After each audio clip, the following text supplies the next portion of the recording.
For the tutorial on how to disassemble now after you've got your dishes washed.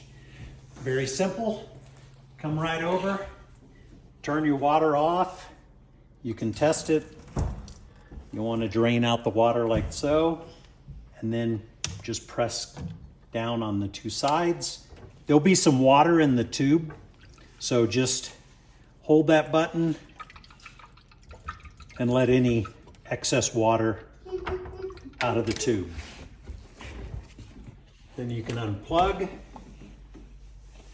the electrical, slide the water tubes back in,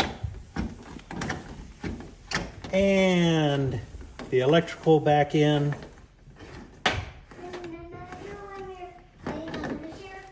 And then it just slides right back over here against the wall, and you're done. Clean dishes. Thanks for staying at the Riverdale Barn.